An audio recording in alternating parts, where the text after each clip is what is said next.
깊이 생각할 수 있는 찬양을 주시기 바랍니다. 오늘은 어버이 주일입니다. 부모님의 사랑과 은혜를 가슴에 새기면서 어머니께 감사하고 또한 효도를 가지면서 하나님 앞에 예배를 드리고 있습니다. 부모님이 돌아가신 자녀들은 부모님의 사랑과 은혜를 마음에 기리며 부모님의 그 가르침에 따라서 보다 선하고 진실하게 살기를 다짐하는 그러한 계기로 삼아야 합니다. 자식에 대한 그 어머니의 교육열과 관련해서 우리는 흔히 맹모 삼천지교라는 보사성어를 떠올리고 있습니다. 공자와 함께 고대 중국의 성인으로 추앙을 받는 이 맹자도 자기 힘으로 저절로 훌륭하게 된 것은 아닙니다. 그런 위인의 뒤에는 자식의 장래를 위해서라면 아무리 깊이 뿌리내린 삶의 근거지라도 그리고 생활에 유익이 있어도 가차없이 미련 없이 다른 곳으로 옮길 수 있는 자세와 각오를 가진 어머니의 존재가 있음을 우리는 잘 알고 있습니다. 그 이야기의 배경은 이렇습니다. 맹자의 어머니가 어느 날 밖에 나가보니까 어린 아들이 장사꾼 흉내를 내고 있어요. 이거 안 되겠구나. 그리고 당장에 짐을 싸들고 이사를 했다고 합니다. 이제 여기는 괜찮겠지 했는데 거기서 아이가 장례식을 지내는 공놀이를 하고 있었습니다. 이 역시 아이에게 교육적인 환경이 되지 못한다 여기고 세 번째로 이사를 하게 됩니다. 이번에 이사한 곳에는 다행스럽게도 아들이 글을 읽는 흉내를 내는 것을 보고 이제 공부에 전진할 수 있는 그런 분위기가 되었구나 그렇게 안심하고 그곳에서 맹자를 키웠다고 합니다. 오늘날 우리나라 사람들은요 모두 맹자 엄마의 충실한 후예들인지 너도나도 할 것 없이 학군 좋은 곳들을 찾아다니면서 자식들의 교육에 열을 올리고 있습니다. 그래서인지 우리가 살고 있는 이 소도 지역에서도요 소도에서 이 한때 초등학교로 학교를 보내지 않고 그나마 낫다고 하는지 황지 초등학교로 학교를 보내는 그런 부모님들도 많이 있습니다.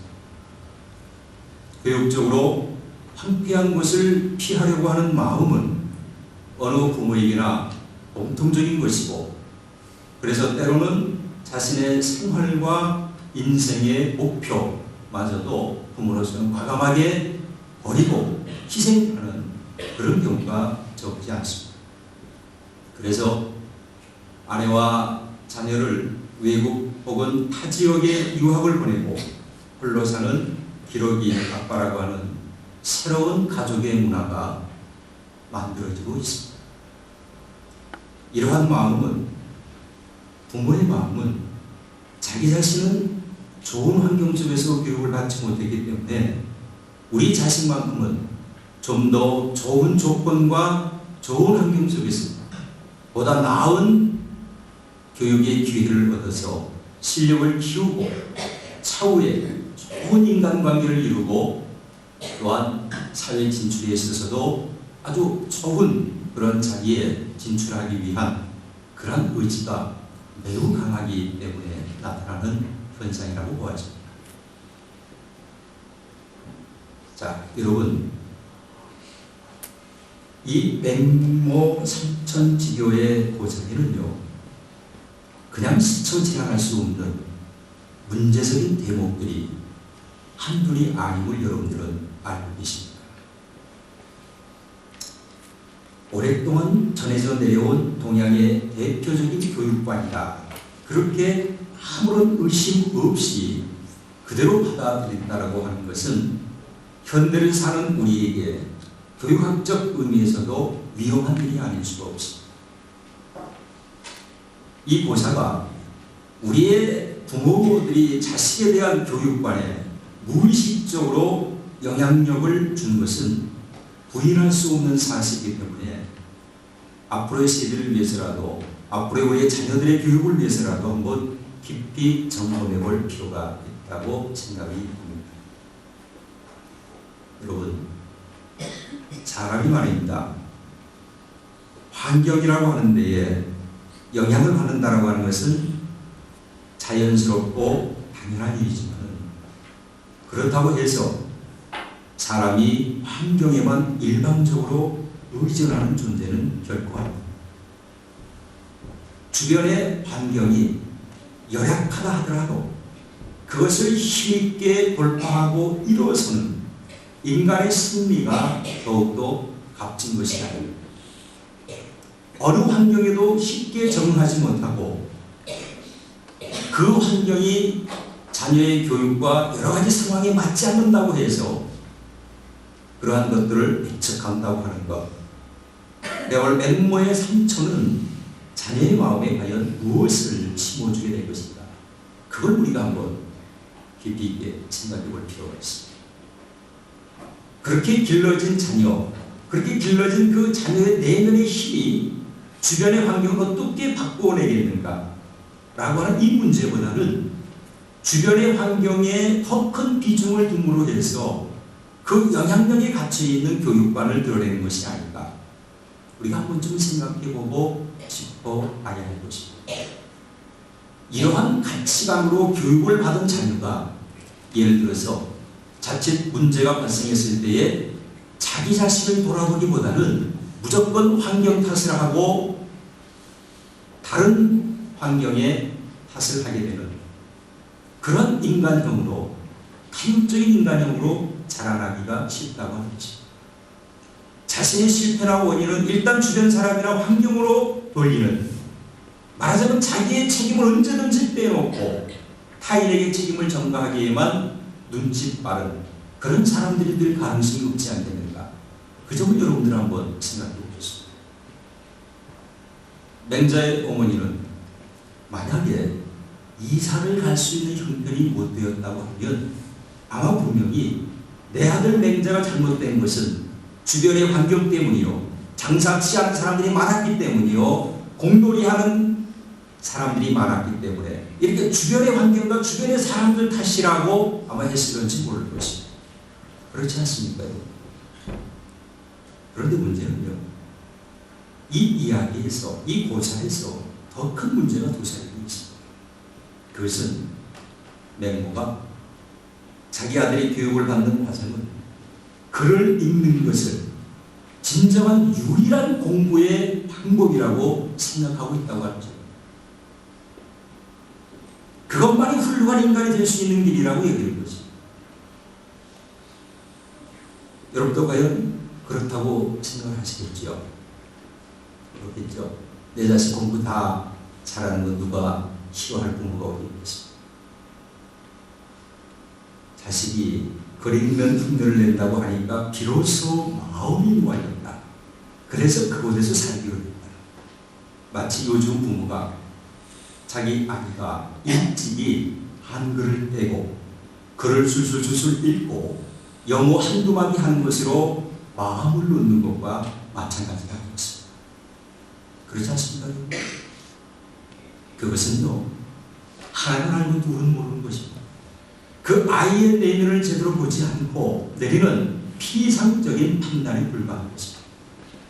여기서부터 부모의 자녀 교육은 어떻게 드러나느냐? 소위 성과 위주로 드러나게 됩니다. 1등 위주로 드러나게 됩니다. 성공 위주의 교육관으로 흘러가게 되고 그 세계의 자녀들은 서서히 잠식당하게 되어집니다. 여러분, 중요한 것은 내 자식이 글을 빨리 읽는 것, 글 읽는 흉내를 내는 것이 아니라 글을 읽는 마음이 중요한 것입니다. 그 마음은 현실의 삶 속에서 구체적으로 오랜 시간 동안에 걸쳐서 걸러지게 되어진 것입니다. 생각해 보십시오, 여러분. 글줄개나 한다고 하면서, 학벌개나 있다고 하면서, 박사학위개나 있다고 하면서 얼마나 많은 지식층들이, 엘리트 계층들이, 식자들이 이 사회와 역사를 파탄과 혼란으로 어지럽혔는가. 그것도 우리도 한번 생각해 볼 필요가 있습니다. 여러분, 분명히 하십시오. 아이가 자라는 과정에서 장사꾼의 흉내를 낼 수도 있습니다. 장례 지내는 노래를 할 수도 있는 거 아니겠습니까? 여러분 생각해 보세요. 아이는요, 아이답게 키워야 돼요. 그렇지 않습니까, 여러분? 왜 요즘 부모들은 아이들을 어른스럽게 키우려고 하는지 모르겠어요. 좀 내 아이가 어른스러운 행동을 하면은 기특하다 하고, 내 자식이 축이고다 하고, 남들과는 다른 내 자식이라고 하면서 특별성을 부여해주고.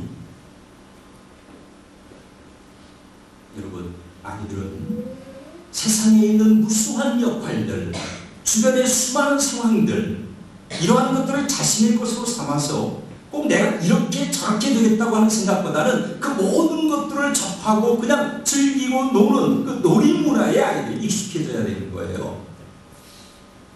그러면서 아이는요, 자기 나름대로 세상을 하나하나씩 배워 나가는 것입니다. 스스로 터득해 나가는 거예요. 이렇게 아이가 인생의 다양한 면모에 눈을 뜨고 그것을 직간접적으로 경험하면서 자신의 자아를 시도나가는 과정을 맹모는, 또한 오늘날의 부모는 그것을 인정하거나 격려해주고 있지 않다고 하는 것입니다. 부모가 이미 강압적으로 자기 주관적으로 설정해 놓은 아이의 그 자아를 아이가 순수하게 받아들이는 것을 교육의 성취로 내 아들 착한 아들로 엄마 아빠의 말을 잘 듣는 아이로 그렇게 이해하고 있다고 하는 것입니다. 이것은 우리 믿음의 사람으로서 하나님의 창조의 질서, 하나님의 섭리에도 위반되는 비신앙적인 자녀 교육의 방법입니다. 게다가 맹모는, 맹자의 어머니는 장사하는 이와 또한 장례놀이하는 아이들을 멸시하고 있습니다. 나쁜 짓을 해서 돈을 벌려고 한다든가 다른 사람을 해코자 하는 악습을 배운다고 하기는 몰라도 장사하는 흉내를 낸다고 장사꾼이 되는 것도 아닐 테고, 장례놀이에서 복을 한다고 해서 매일 복하면서 사는 것도 아닐 터인데, 자기도 모르고 복하면서 오히려 그 아이는 자기의 방식대로 복을 하면서 죽음과 마주하게 되고, 죽음의 의미는 뭔가 그걸 한번 생각하게 되고, 물건과 돈을 놓고 서로 밀고 당기는 거래를 흉내내면서 사람의 마음을, 사회성을 배워나가는 그런 법을 배우면서 자라나는 것이라는 것입니다. 요즘 아이들 소꿉놀이에도 보면은요, 작은 마켓을 이렇게 가게를 차려놓고 아이들끼리 서로 장사하는 놀이도 있지 않습니까?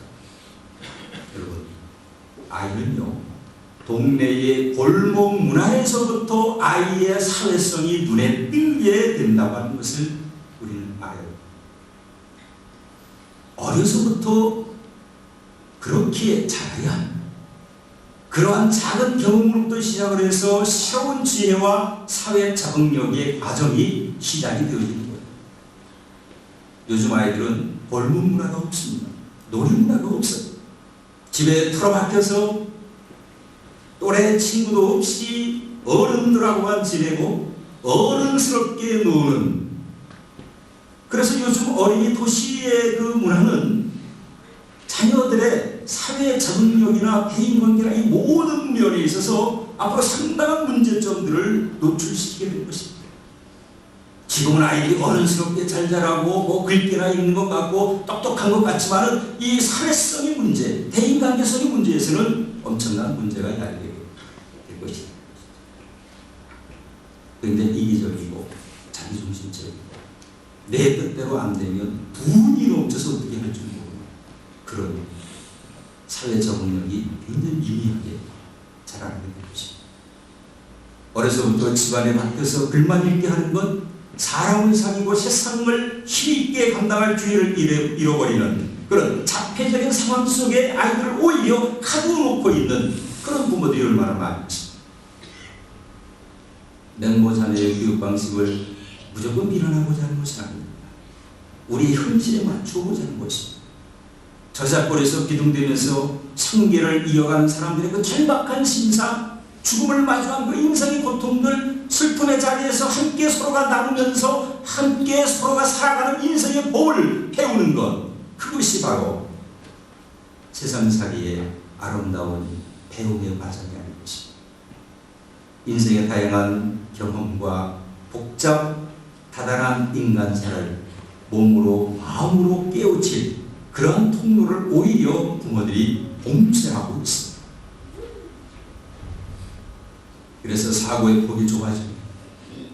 그래서 배우는 지식만이 배우는 것으로 학문만이 최고의 사회성에서의 성공할 수 있는 유일한 길로 그런 아침에 빠져서 넓고 깊은 진리보다는 좁기 좁은 나만의 갇혀진 그런 진리의 세계 속에서 살아가게 되는, 그래서 그 아이들이 이후에 자라나게 되어지는 과정에서 포용력이 없게 되고, 이런 사람들이 자라남으로 해서 나중에는 인정머리가 없게 되고 내곡한 인간이 되고 자기 위주의 인생관에 매몰되어져 가는 그런 사람이 되어줄 수 있다고 하는 것입니다. 여러분도 자녀들을 그렇게 키우시겠습니까? 그래서는 공부 잘해서 언제나 1등만을 달려온 그런 인생들, 그분들의 인생의 세계를 한번 들여다보십시오. 한결같이 그네들은 교만합니다. 자만에 빠져 있습니다. 사람을 무시하는 속도는 가히 최고 속도를 자랑하면서 자기 모순에서 깨어나지 못하고 있는 사람들이 얼마나 많이 있는지 모릅니다. 그들은 자기보다 못한 사람들 위에 군림하는 것을 오히려 취미생활로 여기는 사람들이 많이 있습니다. 출세길을 위해서는 무엇이든지 해내고자 하는 수단과 방법을 가리지 않고 해내려고 하는 그런 비열한 인간성, 산성 우리가 엿볼 수가 있습니다. 맹모 삼천교회 보사는 힘들고 어려운 삶 속에서도 어머니의 정성과 뜨거운 교육열이 자녀의 장래에 든든한 힘이 되었다고 하는 식의 윤리적인 가르침만을 우리에게 전수하고 있습니다. 그 보사에는 인간이 자라면서 현실을 어떻게 보아야 하고 그래서 어떠한 마음을 길러내야 된다라고 하는 해답을 얻을 수가 없어요. 배움의 근본의 목적, 그야말로 이루어야 할 바에 대한 그 가치관이 뚜렷하게 우리에게 지시되고 있지 못합니다. 현대인들의 출세주의적인 교육관에 물들어서 물들 수 있는 대로 물들어 있는 현실에서 이 맹모 삼천지교는 과거나 현재나 별다를 바 없는 그러한 현실의 교육관의 모습을 보는 것 같아서 마음이 씁쓸할 때가 있습니다. 이에 관한 맹자의 어머니에 관한 전혀 다른 한 여인을 우리는 오늘 성경에서 만나게 됩니다.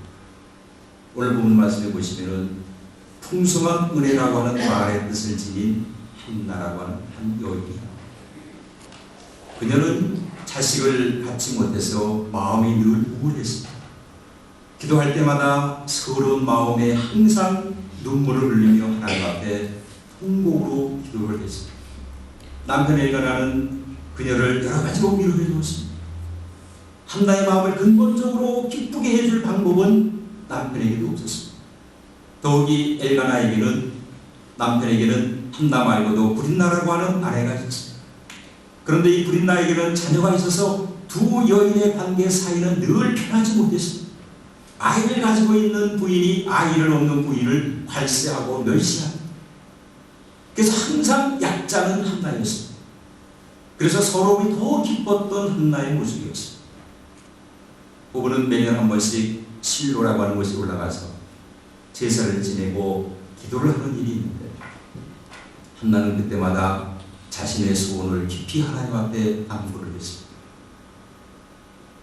그들이 올라갔던 실로는 당시 이스라엘의 정신적인 중심지였고 영적 권위가 있었던 곳이었습니다. 그곳에 제사장 엘리라고 하는 사람이 있었는데 이 사람은 나이가 많고 판단력도 구려지고 기도 잘 들리지가 않습니다. 이 엘리라고 하는 제사장의 모습은 마치 당시의 그 이스라엘의 정신적인 현실을 우리가 상징해주고 있는 것으로도 생각해 볼 수 있습니다. 그야말로 이스라엘을 구할 새로운 지도자가 나와야 하는 절박한 현실 속에 이스라엘은 처해져 있었습니다. 우리가 잘 아는 대로 한나가 낳은 사무엘이 이 실로의 제사장직을 이어가는 것은 그런 의미에서 이스라엘의 정신적 위기를 극복한다라고 하는 넓고 깊은 의미가 담겨져 있습니다. 이렇게 볼 때 한나가 자식을 갖지 못한다라고 하는 현실은 단지 한나라고 하는 그 개인의 괴로움뿐만이 아니라 당시 이스라엘 전체가 새로운 영적인 위로와 생명감을 체험하지 못하는 공고한 처지에 있었음을 함께 말해주고 있는 것입니다. 하나님께서 마침내 한나에게 아이를 주십니다. 태어난 사무엘의 이름의 뜻은 두 가지 의미가 있습니다. 하나님께서 들으셨다. 그의 이름에 권능이 있다라고 하는 뜻입니다. 그의 태생과 인생의 목적이 평생 하나님과 관련되어져 있음을 암시하는 그러한 이름이기도 합니다.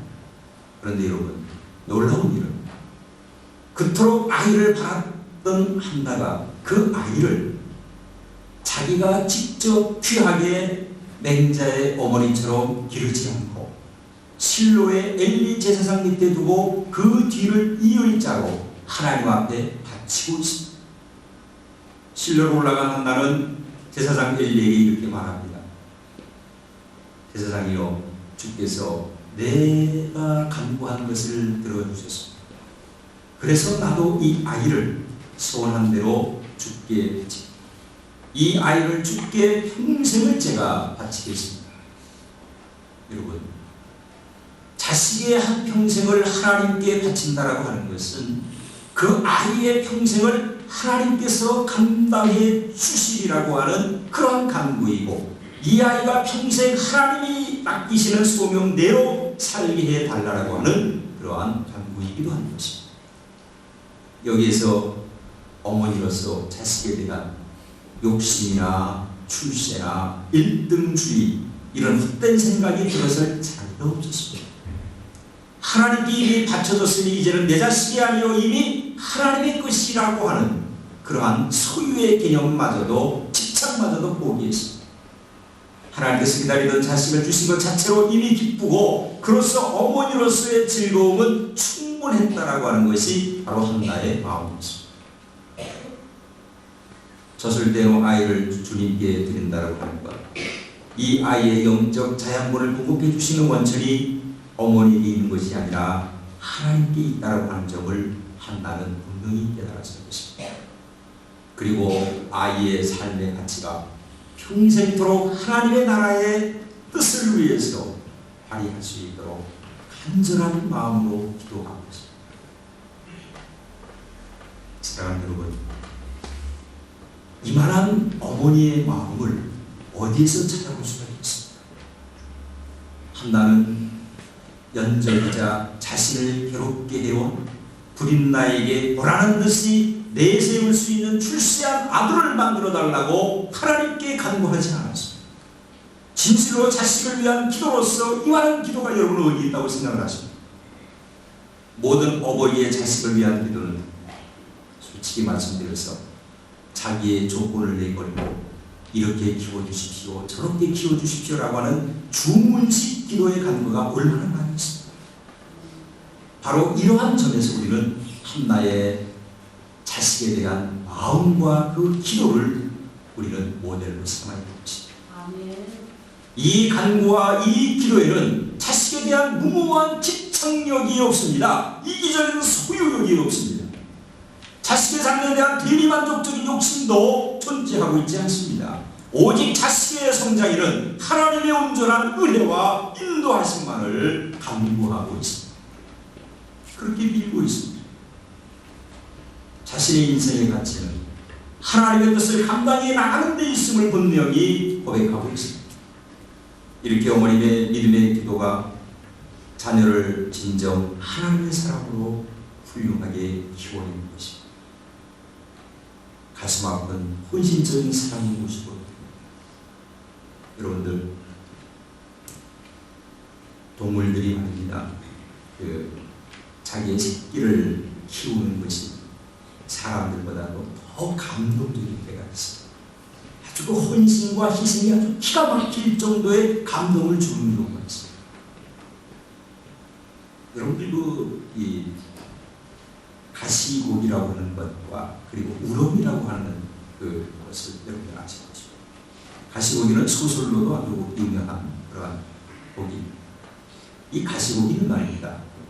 산란기에 암컷이 알을 낳고 떠나면요, 이 순놈은 알이 부화될 때까지 신선한 공기를 제공을 하고 침입자를 막기에 최선을 다하다가 새끼가 둥지를 떠날 때에 이 가시고기는 생을 마감하게 된다는 것입니다.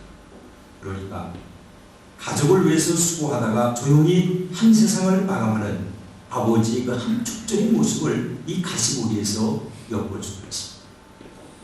우럭이는 더 기가 막히다는 거예요. 우럭이는요, 제 몸에다가 알을 낳아요.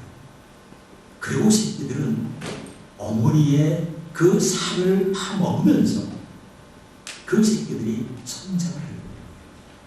그래서 어머니 그 한 점 살도 남김없이 새끼들에게 다 먹이를 주고 빈 껍데기가 되어서 조용히 물에 내려간다.